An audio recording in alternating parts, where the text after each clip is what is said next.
फरवरी मार्च का महीना वेतन भोगियों के लिए खासा चुभने वाला होता है। वजह ये कि इसी महीने अधिकतर लोग टैक्स में छूट पाने के लिए बीमा सहित दूसरी योजनाओं में निवेश करते हैं। साथ ही आपका दफ्तर भी टैक्स एडजस्ट करने के लिए इन्हीं 2 महीनों में अधिक कटौती भी कर देता है। नतीजा ये कि आपकी टेक होम सैलरी कम हो जाती है, यानी खर्चा ज़्यादा और आमदनी कम। फिर हम मन ही मन ये सोचते रहते हैं कि कितना अधिक टैक्स कट रहा है, इस बला से निजात मिले तो बेहतर है। सरकार भी देखिए अपने बजट में कोशिश करती है कि आम आदमी की जेब पर बोझ कम पड़े। इसके लिए तरह तरह की स्कीमें निकाली जाती हैं जिनमें निवेश कर आप अपने टैक्स में छूट ले सकते हैं, साथ ही अपने आर्थिक भविष्य को भी सुरक्षित कर सकते हैं। मगर साथ ही देश का नागरिक होने के नाते हमें ये भी सोचना चाहिए कि आज जिन आधारभूत सुविधाओं का विस्तार किया जा रहा है, जैसे रेल, हवाई अड्डे, सड़कें, फ्लाईओवर, टनल्स, अस्पताल, पार्क, स्ट्रीट लाइट, सुरक्षा व्यवस्था इत्यादि, ये सारी सुविधाएं सरकार हमें कैसे मुहैया करा पाती है? लगभग 40 लाख करोड़ रुपए के बजट का आवंटन होता है, मगर सरकार की कमाई का सबसे बड़ा और सबसे अहम जरिया जो है वो है टैक्स, प्रत्यक्ष और अप्रत्यक्ष। और इसी पर हम चर्चा करेंगे कि हम क्या उम्मीद कर सकते हैं इस बजट से टैक्स को लेकर। हमारे साथ 2 मेहमान हैं। हमारे साथ उपस्थित हैं सुनील गर्ग, आप सीए हैं और निदेशक हैं एसएसए लीगल एलएलपी में। साथ ही हमारे साथ हैं विमल जैन, आप अध्यक्ष हैं अप्रत्यक्ष कर समिति पीएचडी सीसीआई में और आप जीएसटी के एक्सपर्ट हैं। पहला सवाल गर्ग साहब, मैं आपसे आता हूं। लगातार फाइनेंस मिनिस्टर ये कह रही हैं कि ये अमृतकाल का बजट है, अगले 25 सालों का बजट है। ये 25 साल इसलिए खास है क्योंकि भारत अगले 25 वर्षों में आज़ाद भारत 100 साल का हो जाएगा। तो ये बजट से हम क्या उम्मीद कर सकते हैं, खासकर आयकर को लेकर? देखिए हर्ष जी, आपने जो बात कही कि ये अमृतकाल का पहला बजट है और ये बजट 2023 बड़ा खास बजट है 2 महीनों में। पहला कारण कि अगले साल लोकसभा के इलेक्शन, आपको पता होगा, तो अगले साल जो बजट आएगा फरवरी में, वो खाली वोट ऑन अकाउंट होगा। तो पूर्णकालिक बजट, ये अंतिम बजट है मोदी जी का जो सेकंड कार्यकाल है उसका। और दूसरा, जैसे हमारे माननीय प्रधानमंत्री ने कहा है कि हम आज़ादी के अमृतकाल में प्रवेश कर रहे हैं और इस 25 साल में हमारा उद्देश्य है एक डेवलपिंग नेशन से एक डेवलप्ड नेशन बनना, और बजट उसका एक टूल होता है। हमें कहाँ जाना है, हमें ग्रोथ की तरफ जाना है, हमें पब्लिक वेलफेयर की तरफ जाना है, क्योंकि आपको बैलेंस करना है। फाइनेंस मिनिस्टर को बैलेंस करना है कि इन्वेस्टमेंट कैपेक्स में बढ़ानी है कितनी, और पब्लिक में, क्योंकि अंत्योदय, जहां हमें जो अंतिम पंक्ति में जो लोग खड़े हैं, जैसे फ्री राशन की स्कीम है, हम 80 करोड़ लोगों को फ्री राशन दे रहे हैं, वो भी सरकार की जिम्मेवारी है पब्लिक वेलफेयर करना। तो ये बजट बड़ा बैलेंसिंग बजट होगा और मुझे लगता है कि पहली सीढ़ी की तरफ हम बढ़ रहे हैं। तो ग्रोथ ओरिएंटेशन के साथ में पब्लिक वेलफेयर को कैसे बैलेंस करना है, उस किटी की तरफ हमें देखना पड़ेगा। तो वित्त मंत्री जी के पास में अपना पूरा अनुभव, प्रधानमंत्री मोदी जी का पूरा मार्गदर्शन इसमें होगा। और क्योंकि ये बजट 25 साल के लिए इंगित कर रहे हैं हम पहली सीढ़ी 2023 है और अंतिम सीढ़ी 2047 है। आज हम 3.5 ट्रिलियन पे खड़े हैं सर, हमें 35 ट्रिलियन पहुंचना है। 10 गुना 10 टाइम्स हमें जीडीपी में ग्रोथ करनी है अगर हमें डेवलप नेशन बनना है। ये सारे फैक्टर्स, ये सारे नज़ारे आपको इस बजट में 1 फरवरी को देखने को मिलेंगे। जैन साहब, अगले 25 साल में हम 3.5 ट्रिलियन डॉलर से 35 ट्रिलियन डॉलर तक, जैसा कि गर्ग साहब ने बताया। आपकी त्वरित टिप्पणी जीएसटी को लेकर इस पे करें। क्या हम जाएंगे, कहाँ पहुंच रहे हैं? देखिए हर्ष रंजन जी, अगर आप जीएसटी को देखें और इस बजट को देखें और अमृतकाल के बजट की बात को देखें, जीएसटी जुलाई 1, 2017 जब हमने स्टार्ट किया था, तब हमारी जीएसटी की कलेक्शन तकरीबन 90,000 करोड़ रुपए, 1 लाख करोड़ रुपए per month on an average आती थी। अचीवमेंट देखिए, 5 साल के अंदर हम 1,50,000 करोड़ रुपए on an average per month collection कर रहे हैं। तो यानी जो रेवेन्यू कलेक्शन मेरा इन 5 सालों में बढ़ने की वजह क्या रही, हमें समझना पड़ेगा। क्योंकि बजट में जीएसटी एक बहुत बड़ा इम्पैक्ट है। आप उसमें central revenue collection versus state revenue collection दोनों की बातें देखते हैं। अगर आप 1.5 लाख करोड़ रुपए की बात करें तो टोटल 18 लाख करोड़ रुपए हमारे पास आते हैं, जिसमें by way of devolution formula 42% हम स्टेट को दे देते हैं सेंट्रल किटी से। बट जीएसटी में जो हमने स्टार्ट किया और जो आज हम हैं और जो हम आगे की ओर बढ़ रहे हैं, आगे की ओर मुझे लगता है कि जो हम 1,50,000 करोड़ रुपए पर मंथ कलेक्ट करते हैं वो 2 लाख करोड़ रुपए हो जाएगा। पहली बात। जब बढ़ेगा तो मेरे पास रेवेन्यू बढ़ेंगे, रेवेन्यू बढ़ेंगे तो जो अमृतकाल के बजट की हम बात कर रहे हैं, और आपने हर्ष रंजन जी एक चीज पिकअप की कि हमें एज ए नेशन क्या देखना पड़ता है, मेरे देश में इंफ्रास्ट्रक्चर, रोड हो, रेलवे हो, एयर हो, वाटर हो, इन सबको कैसे ग्रोथ देनी है, कैसे मोमेंटम देना है, पब्लिक वेलफेयर को भी कैसे बैलेंस करना है। तो हमारे वित्त मंत्री के ऊपर जो रिस्पॉन्सिबिलिटी है और जो आने वाली है, जो इस बजट में दिख रही है और उनका कमिटमेंट दिख रहा है, और हमारे वित्त मंत्री ने कहा भी है कि इस बार का जो बजट होगा वो रोड मैपिंग बजट होगा, वो ग्रोथ ओरिएंटेड बजट होगा, वो वे फॉरवर्ड बजट होगा, क्योंकि हम अमृतकाल में 2047 की बात कर रहे हैं और हमने कहा है हमें $35 ट्रिलियन इकोनॉमी पे पहुंचना है। तो जीएसटी ने एक बहुत बड़ा मोमेंटम वित्त मंत्री के हाथ में दिया है, और वित्त मंत्री जी चाहती है इस बार का बजट इस तरह का बजट हो जो यूनिक बजट हो, क्योंकि लास्ट बजट होगा इस पूरे टेन्योर का, फिर 24 में जनरल इलेक्शन होने वाले हैं।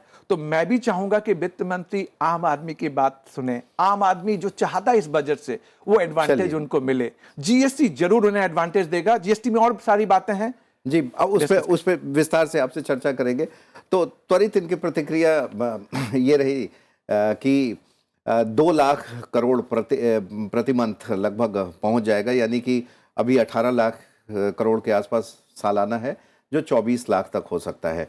और हमारे पास जो डेटा है अभी तक का है, ये 10 जनवरी तक का है, हमने 14.71 लाख करोड़ रुपए डायरेक्ट टैक्सेस से कलेक्ट कर लिए हैं, जो कि अनुमान का लगभग 86% है। जाहिर सी बात है, इसमें पिछले साल की इसी अवधि की तुलना की बात करें तो लगभग 24-25% ज़्यादा है। यानी कि जिस बेस की बात हम करते हैं गर्ग साहब, वो बेस हम बढ़ा रहे हैं। तो हमारे दर्शकों की जानकारी के लिए आप ये भी बताएं कि अभी टैक्स टू जीडीपी रेशियो कितना है और कितना विकसित देशों का होता है, हम कहाँ टारगेट कर रहे हैं। और इसके पहले हम अपने दर्शकों को ये ज़रूर बताना चाहेंगे कि टैक्स टू जीडीपी रेशियो वो होता है कि आपके देश की जीडीपी जितनी है, जो भारत की इस समय लगभग $3.5 ट्रिलियन है, जिसको हम लगातार बढ़ा के 5 ट्रिलियन पे और आने वाले 25 साल में 35 ट्रिलियन पर पहुंचने की बात कर रहे हैं, उसका कितना प्रतिशत डायरेक्ट टैक्सेस से आता है, उसे कहते हैं टैक्स टू जीडीपी रेशियो। अब आप इस सवाल का जवाब दे सकते हैं। देखिए हरजी, सबसे बड़ी बात जो आपने पूछी, एक तो अच्छा न्यूज़, गुड न्यूज़ है सरकार के लिए कि लास्ट टाइम जब बजट आया था 2021-22 का, तो हमने टोटल जो टैक्स की कलेक्शन मोटा मोटा था 27.5 लाख करोड़ की हमने प्रोजेक्ट की थी। लेकिन देश के व्यवसायियों का धन्यवाद, देश के करदाताओं का धन्यवाद वित्त मंत्री जी को करना चाहिए, हम पहली बार 4 लाख करोड़ टैक्स फालतू कलेक्ट करने जा रहे हैं। और जैसे आपने बताया कि 25% की ग्रोथ है, हमने 14.10 लाख करोड़ की हमने डायरेक्ट टैक्स कलेक्शन की बात की थी पूरे साल में जी, जो कि हम अचीव कर चुके हैं। यानी हम कोई 15-16 lakh crore tax, direct tax collect करेंगे। जहाँ तक टैक्स टू जीडीपी की रेशो का सवाल है, हम 10-11% पे हम स्टैंड करते हैं, और हमें डेवलप नेशन बनना है तो 14-15% का जो एक दायरा है, 15% का जो एक ब्रेक है, जो सीलिंग है, उसको ब्रेक करना पड़ेगा। मुझे ऐसा लगता है कि जिस हिसाब से कंप्लायंसेस बढ़े हैं, देखिए माननीय अरुण जेटली साहब ने एक बात कही थी जब जीएसटी ला रहे थे on the floor of the house, कि we are a non tax compliant country, कि जहाँ टैक्स कंप्लायंस को बड़ा बोझ माना जाता था कि नहीं बिल नहीं चाहिए हमको, ऐसे ही दे दो बिना बिल के। जीएसटी ने पूरा गेम चेंज कर दिया। आज पूरी इकोनॉमी जो इनफॉर्मल थी उसका बहुत बड़ा पार्ट फॉर्मल होता जा रहा है। जो हम पहले कहा करते थे इनफॉर्मल इकोनॉमी, वो फॉर्मल होती जा रही है। जहाँ तक टैक्स बेस का सवाल है हर्ष जी, हमें टैक्स रिटर्न की संख्या बहुत नहीं बढ़ी है। 3 साल पहले तो हम 6 करोड़ रिटर्न फाइल करते थे, इस बार का जो आंकड़ा है वो 7.53 करोड़ का है, मतलब केवल 7.5 करोड़ रिटर्न हमने फाइल किए हैं अभी तक, और 31 दिसंबर निकल चुकी है लास्ट डेट, तो अब रिटर्न आने का कोई उम्मीद भी नहीं है। लेकिन टैक्स का कंपेरिजन, टैक्स का कलेक्शन बहुत बड़ा है, रिटर्न्स नहीं बढ़ी इतनी जितना टैक्स का कलेक्शन बढ़ रहा है। Very good sign. इसका मतलब है कि जो एक सेगमेंट है वो अब टैक्स पे करना अपनी जिम्मेवारी समझ रहा है। और जैसे जैन साहब ने भी बताया कि 1 लाख करोड़ से हम शुरू हुए थे, 90,000 करोड़, 17 का आंकड़ा, 89,000 अगर टू बी मोर स्पेसिफिक, 17-18 का पर मंथ का कलेक्शन एवरेज, 22-23 का कलेक्शन 1.5 लाख करोड़, एक 1.48-1.45 लाख करोड़ आएगा। यानी ऑलमोस्ट हम 50% की ग्रोथ कर चुके हैं 5 साल में। तो 2 लाख करोड़ होना बड़ी बात नहीं है। डायरेक्ट टैक्स कलेक्शन भी मुझे ऐसा लगता है कि अगले साल 18 लाख करोड़ होगा, 18-19 लाख करोड़ रुपए, और ये बजट के साइज को भी बढ़ाएगा हमारा। जो हमारा बजट, जैसे आपने शुरू में कहा था, कोई 40 लाख करोड़ है, मुझे लगता है जल्दी हम 50 लाख करोड़ का जो एक हमारा एक सपना है कि 50 लाख करोड़ का बजट हो, वो हम ये अगली साल या अगले साल में पूरा कर लेंगे। जी ठीक है, अभी हम आपके पास आएंगे और जीएसटी पर विशेष बात करेंगे। गर्ग साहब से भी एक और जनता ये जानना चाहती है कि पिछले साल तो कोई चेंजेस हुए नहीं थे स्लैब में, तो इस साल क्या कुछ उम्मीद की जा सकती है कि स्लैब में चेंज हो? देखो, माननीय वित्त मंत्री जी ने एक इशारा किया है, और अभी एक प्रेस कॉन्फ्रेंस में उन्होंने कहा था कि I also belong to a middle class family, तो मैं उसको पेन को समझती हूँ। वो पेन क्या है? आपको पता होगा, सारी दुनिया महंगाई से बुरी तरह त्रस्त है, आज यूरोप त्रस्त है, फिर भी हिंदुस्तान में हम कंट्रोल में हैं। लेकिन पिछले एक साल में आरबीआई ने 3 बार रिपो रेट बढ़ाया है। उसके चक्कर में हमारी ईएमआई, चाहे होम लोन की है चाहे कार लोन की है, वो बढ़ गई है। और सबसे ज़्यादा बोझ जो पड़ता है मिडिल क्लास फैमिली को पड़ता है। तो मुझे ऐसा लगता है कि इस बजट में मिडिल क्लास फैमिलीज को 2-3 छूट मिलने की उम्मीद मुझे नज़र आ रही है। नंबर एक, तो जो आपने वेतनभोगी कर्मचारी की बात की थी, सैलरीड एम्प्लॉइज, वो बेचारे ऐसे हैं कि वो कहते हैं हम गाय हैं कि हमारे पास कहीं बचने का रास्ता नहीं होता, हमारा टैक्स तो एम्प्लॉयर काट लेता है। मुझे ऐसा लगता है कि स्टैंडर्ड डिडक्शन को लेकर वित्त मंत्री जी एक बड़ा बदलाव कर सकती हैं। जो 50,000 रुपये है स्टैंडर्ड डिडक्शन, उसको बढ़ाया जा सकता है 75,000 या 1 लाख तक, उसमें मुझे लगता है। जहाँ तक स्लैब की बात है, देखिए स्लैब 2.5 लाख से ऊपर क्यों नहीं बढ़ा रही है सरकार? क्योंकि जैसे ही हम स्लैब को बढ़ाते हैं, हमारे रिटर्न्स का नंबर कम हो जाता है, और रिटर्न्स टोटल 7.53 करोड़ रिटर्न्स आई हैं अभी, जो पहले 6 करोड़ थी, तो रिटर्न्स हमारी नहीं बढ़ रही हैं अभी भी। तो मुझे लगता है कि स्लैब से छेड़छाड़ नहीं होगी, और बिना स्लैब को छेड़े भी सरकार ने एक बेनिफिट दिया था धारा 87A में। ये कहा था कि अगर आपकी टैक्सेबल इनकम 5 लाख से कम आ गई तो हम आपसे कोई टैक्स नहीं लेंगे, ये बात कही थी, क्योंकि 87A में आपको 12,500 रुपये की छूट मिल जाती है। लेकिन जब नया टैक्स रिजीम आया हर्षजी, तो लोगों को बड़ी आश्चर्य हुआ था कि नए टैक्स रिजीम में वो छूट नहीं थी 87A वाली जी। और इसीलिए शायद जो नया टैक्स रिजीम है वो पॉपुलर नहीं हुआ जितना वित्त मंत्री जी ने उम्मीद की थी। और अगर हम डाटा देखें तो 5 लाख से भी कम रिटर्न आई है नेक्स्ट नए टैक्स रिजीम में। मुझे ऐसा लगता है ये नया टैक्स रिजीम भी मेनली सैलरीड एम्प्लॉयज के लिए आया था। मुझे ऐसा लगता है इस बजट में नए टैक्स रिजीम में सरकार बदलाव करने जा रही है, उसको ज़्यादा अट्रैक्टिव बनाएगी मिडिल क्लास फैमिलीज़ के लिए। उसमें कुछ छूटों की घोषणा भी की जाएगी, हो सकता है स्टैंडर्ड डिडक्शन की वापसी हो जाए, हो सकता है एटीसी की छूट उसमें जो नहीं है नए टैक्स रिजीम में उसकी वापसी हो जाए, और स्लैब ना बढ़ाकर बाईपास मेथड से आपको कोई छूट दी जा सकती है। तो यदि कि स्लैब वही रखें ताकि ज़्यादा से ज़्यादा लोग कम से कम टैक्स रिटर्न फाइल करें, उस दायरे में आए, ये सरकार के लिए बहुत महत्वपूर्ण आप मानते हैं जी। लेकिन टैक्स कलेक्शन भी और कैसे बढ़े, क्योंकि जो रिटर्न फाइल करते हैं, अभी आप देखेंगे कि इनकम टैक्स डिपार्टमेंट जो रिफंड दे रहा है उसमें भी काफ़ी अच्छी प्रगति हुई है और कितनी जल्दी आपको रिफंड मिल जा रहा है, और रिफंड के बाद भी जो टैक्स कलेक्शन है सरकार का उसमें काफ़ी इजाफा हुआ है अगर हम अभी का फिगर देखें तो लोग रिटर्न फाइल करने से भारत में जो एक ये है कि घबराते हैं कि भाई हम कहीं उस दायरे में ना आ जाए, लेकिन बहुत लोग ऐसे हैं जो रिटर्न फाइल करते हैं, करना चाहिए, और उनका कोई टैक्स बहुत ज़्यादा नहीं लगता या बिल्कुल नहीं लगता, जो टीडीएस कटता है वो भी वापस आ जाता है। ये जागरूकता फैलाई कैसे जाए? देखिए सरकार बहुत जागरूकता फैलाने की कोशिश करती है, लेकिन फिर भी आप मान लीजिए कि टैक्स लेना, तो टैक्स तो बाई फोर्स ही आप ले सकते हैं, बाई कंप्लायंस ले सकते हैं, बाई डेटरेंट ले सकते हैं। इसलिए सरकार ने पेनल्टीज भी लगाई हैं। एक तरीका है टीडीएस की कलेक्शन से आप टैक्स दे लेते हैं ताकि लोग ना बचें उसमें, ये एक तरीका सरकार के पास है। और आज हमारे पास टैक्स का जो कलेक्शन है उसमें 60% टीडीएस से ही आ जाता है, हमारे पास में एडवांस टैक्स आता है, सेल्फ असेसमेंट का पोर्शन 10% से भी कम रहता है। लेकिन जो आपने अच्छी बात कही है कि आखिर लोगों को समझाया कैसे जाए, लोगों को बढ़ाया कैसे जाए, तो सरकार को एक टैक्स फ्रेंडली एनवायरनमेंट पैदा करना पड़ेगा।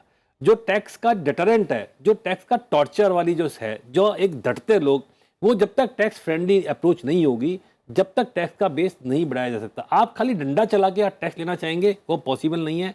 आपको उनके फायदे ही बताने पड़ेंगे कि आपको टैक्स दे के, जैसे अभी आपने शुरू में कहा था कि जो रेलवे है, एयरपोर्ट्स हैं, रोड्स हैं, अगर आप अच्छी सुविधाओं का फायदा ले रहे हैं तो टैक्स के कारण नहीं आ रहा है।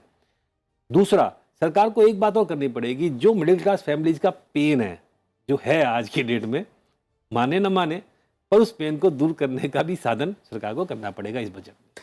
विमल जी, हमें ये तो मानना ही पड़ेगा कि जो टैक्स हम देते हैं दरअसल वो हमसे दूर नहीं जाता है, वो किसी न किसी शक्ल में लौटकर हमारे पास ही आता है।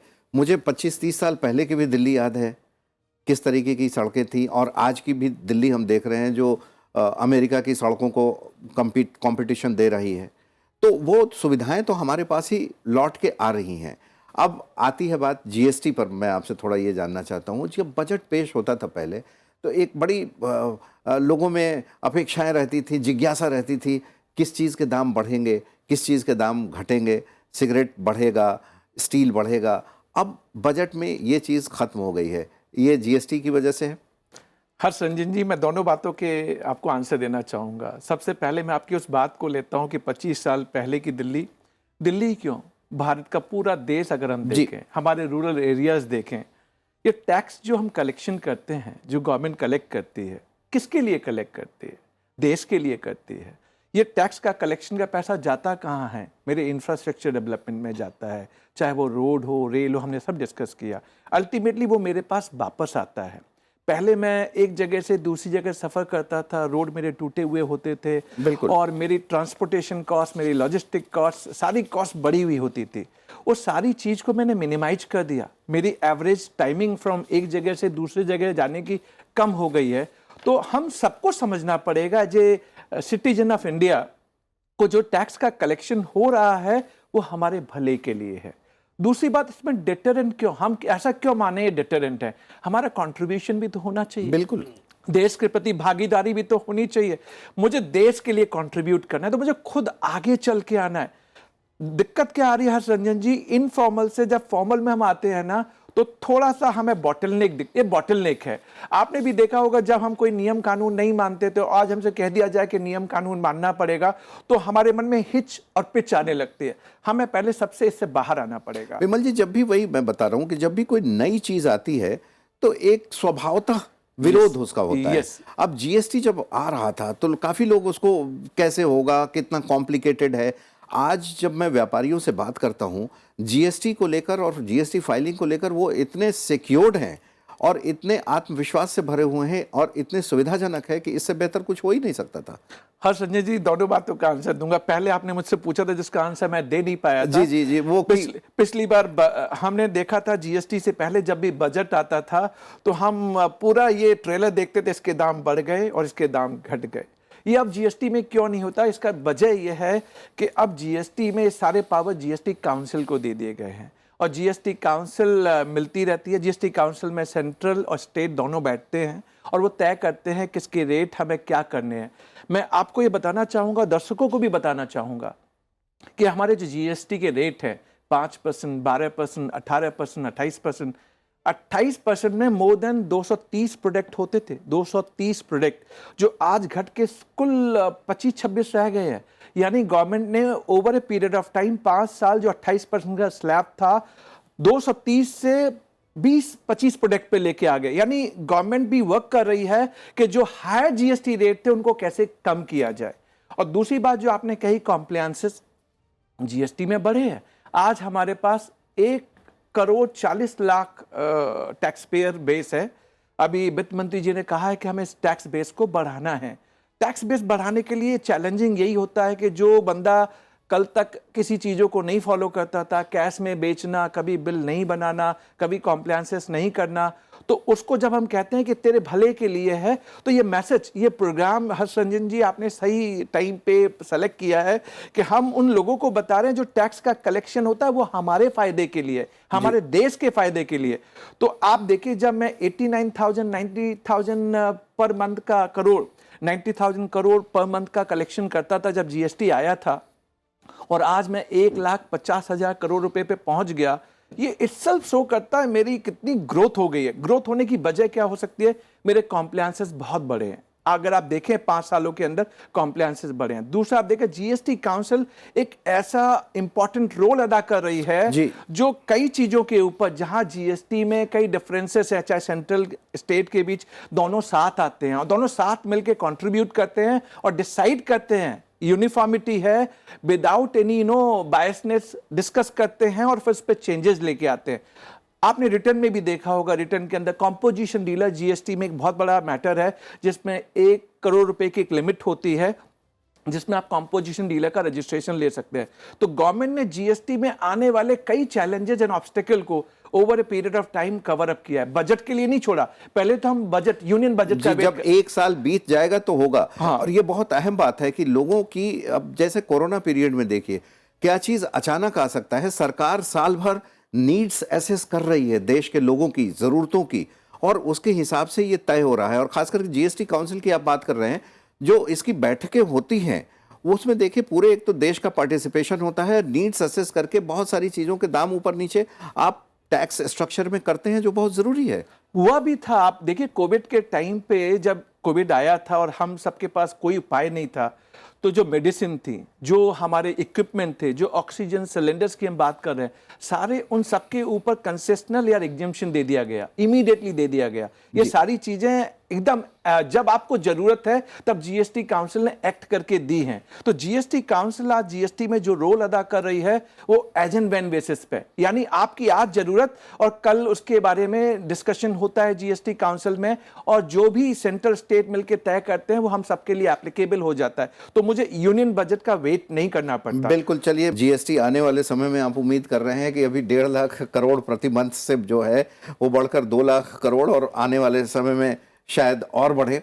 आते हैं आयकर रिटर्न पे, चूंकि ये आम व्यक्ति से जुड़ा है, ये सीधा असर करता है, ये इंजेक्शन सीधा लगता है। जीएसटी में तो आप रोज समझ नहीं पाते सामान खरीदते हुए कि हम टैक्स दे रहे हैं, लेकिन वो भी अहम है। कुछ सरकार ने सुविधाएं भी दी हैं, पिछले इस साल के बजट में बढ़ाई थी, जैसे अपडेटेड रिटर्न फाइल करने की। आपने एक बार रिटर्न फाइल किया लेकिन लगा कि अरे ये इनकम तो छूट गई थी, तो अपडेटेड रिटर्न फाइल करने समेत और क्या सुविधाएं सरकार ने दी हैं जो आम लोगों को समझना आवश्यक है, जो आप बताना चाहें? देखिए हर्ष जी, पहली बात तो ये समझ लीजिए कि अपडेटेड रिटर्न को लोग रिवाइज रिटर्न से कंपेयर करते हैं। ये अपडेटेड रिटर्न रिवाइज रिटर्न नहीं है। मैं फर्क समझाता हूँ क्या है दोनों जी जी, में। मैं यही जानना चाहता हूँ। देखिए हमारे यहाँ पर रिटर्न भरने का टाइम होता है 31 जुलाई। 31 जुलाई तक आपको अपनी रिटर्न भरनी है, अगर आपका ऑडिट नहीं होता है। और अगर आपका ऑडिट होता है तो 31 अक्टूबर तक आपको रिटर्न फाइल करनी होती है। आप बिलेटेड रिटर्न भर सकते हैं 31 दिसंबर तक, और अगर आपने पहले रिटर्न भर दी है तो आप उसको रिवाइज कर सकते हैं 31 दिसंबर तक। यानी 31 दिसंबर 2022 को आपकी विंडो क्लोज हो चुकी है। अब आप अपनी रिटर्न को ना रिवाइज कर सकते हैं ना बिलेटेड कर सकते हैं। जी। जहाँ तक अपडेटेड रिटर्न का सवाल है, अपडेटेड रिटर्न हर आदमी नहीं भर सकता। आपकी इनकम कोई छूट गई, आपको लगा 2 साल पहले, और 2 साल का टाइम दिया सरकार ने कि 2 साल तक, यानी अगर आप 21-22 फाइनेंशियल ईयर जो आप 31 दिसंबर 2022 तक भर सकते थे, 31 मार्च 2025 तक का टाइम आपको दे दिया सरकार ने कि अगले 2 साल में देख लीजिए, अगर आपसे कोई इनकम छूट गई है तो आप अपडेट कर दीजिए। लेकिन अपडेट करोगे तो कॉस्ट है, उसके टैक्स लगते हैं, उसका फ्री बेनिफिट नहीं है। रिवाइज में कोई कॉस्ट नहीं थी, अपडेट में कॉस्ट है जी। अगर आप 1 साल के अंदर अंदर कर रहे हैं तो आपको 25% एक्स्ट्रा टैक्स देना पड़ेगा, और अगर 1 साल के बाद कर रहे हैं तो 50% एक्स्ट्रा टैक्स देना पड़ेगा। दूसरी कंडीशन इसमें यह है, आप रिफंड क्लेम नहीं कर सकते, आप इसमें लॉस क्लेम नहीं कर सकते। तो अपडेटेड रिटर्न बड़ी स्पेशल रिटर्न है। अब आप ये सवाल उठता है आम आदमी की नजरों में कि मैं भूल कैसे जाता हूं। जी जी। तो सरकार ने एक सुविधा दी है आपको, हर टैक्स पेयर, जो हमारे दर्शक देख रहे हैं ध्यान से सुनने वाली बात है, जब भी आप अपनी रिटर्न फाइल करें तो आपको एक AIS आता है, एनुअल इंफॉर्मेशन स्टेटमेंट। आप अपना लॉगिन पासवर्ड पे जाइए, अपने पोर्टल को लॉगिन कीजिए, तो आपके अकाउंट में एक AIS आएगा, एनुअल इंफॉर्मेशन स्टेटमेंट। उसमें सरकार ने आपको पूरी इंफॉर्मेशन दी है कि आपकी इनकम कहाँ कहाँ से थी, आपने कहाँ कहाँ आपका टैक्स काटा गया। लोग गलती कहाँ करते हैं, जैसे वेतनभोगी कर्मचारी हैं, वो अपनी सैलरी की इनकम तो दिखा देते हैं फॉर्म 16 वाली, क्योंकि तो एम्प्लॉयर ने दे दिया, लेकिन कोई म्यूचुअल फंड से इनकम है, इंटरेस्ट, कोई इंटरेस्ट की इनकम है, कोई डिविडेंड आ गया आपके पास में। अभी क्या लोगों को एक गलतफहमी और है कि डिविडेंड पे टैक्स नहीं लगता। सर नियम चेंज हो चुका है, पहले डिविडेंड पे टैक्स 10 लाख तक नहीं लगता था, क्योंकि कंपनियां DDT पे किया करती थी, डिविडेंड डिस्ट्रीब्यूशन टैक्स। लेकिन अब 2021 के बजट में चेंज कर दिया, अब आपको डिविडेंड पे TDS कट किया आता है और आपको उसका इनकम में दिखाना है भाई। तो AIS को पढ़ना बहुत जरूरी है, इसलिए annual income statement, annual information statement जी। और जो हमारे दर्शक हमें देख रहे हैं, अगर आप कुछ भूल गए हैं तो AIS पढ़ लीजिए पिछले 2 साल की और उसको जमा करवा दीजिए। क्यों? अगर आपने उसको जमा नहीं करवाया तो अभी तो 25% आप टैक्स दे रहे हैं। अगर सरकार ने आपको पकड़ लिया और आपको एक नोटिस दे दिया तो फिर सरकार आपसे पेनल्टी भी लेगी, आपसे ब्याज भी लेगी और टैक्स तो लेगी। और वो 25% से बढ़ के 40% हो सकता है। नहीं जी, आपको जो ब्याज है वो आपका डबल हो जाता है ना। आपकी ब्याज की कैलकुलेशन शुरू हो जाती है। तो इसलिए AIS बड़ा जरूरी एक टूल दिया है सरकार ने। और दूसरा, इनकम टैक्स रिटर्न पे एक और बड़ा परिवर्तन है। जी, इस बार सरकार ने घोषणा की है, हमारे यहाँ 7 तरह के ITR फॉर्म होते हैं, 7। तो सरकार ने कहा है कि हम आपको कॉमन ITR फॉर्म देंगे, क्योंकि लोगों को चुनने में दिक्कत आती थी कौन सा भरना, ITR 1, ITR 4, सरल बनाने की एक और ITR 3। प्रक्रिया। तो ITR 7 में 7 नंबर को छोड़ दिया क्योंकि वो ट्रस्ट के लिए, बाकी 6 कॉमन कर दिए हैं कि आप टिक कीजिए, ऑटोमेटिकली फॉर्म आपके सामने खुलेगा कि आपके लिए कौन सा एप्लीकेबल है, उसी फॉर्म को भर दीजिए। पर सरकार ने कैविएट और साथ में दे दिया, क्योंकि आम पढ़ा लिखा आम टैक्स पेयर इतना IT प्रोफेशनल नहीं है, इतना टैक्स सेवी नहीं है। तो सरकार ने कहा है कि अभी ITR 1 और ITR 4 हम चलाते रहेंगे, जब लोग टैक्स सेवी हो जाएंगे तो हम कॉमन ITR फॉर्म देंगे। तो एक बड़ी सुविधा आपको दी है AIS के रूप में और कॉमन ITR के रूप में। चलिए सुनील जी और विमल जी, आपने टैक्स, इनडायरेक्ट डायरेक्ट दोनों पे बात की और हमारे दर्शकों का ज्ञान बढ़ाया, हमारा भी ज्ञान बढ़ाया। आप दोनों मेहमानों का बहुत बहुत शुक्रिया। हम उम्मीद करते हैं कि इस बजट में कुछ नया होगा, ट्रांजिशन होगा और कुछ ऐसा होगा जो कि अमृत काल के पहले बजट का रोड मैप होगा, जो लगातार वित्त मंत्री कह रही हैं। आज के इस एपिसोड में इतना ही। फिलहाल हमें दीजिए इजाज़त। नमस्कार।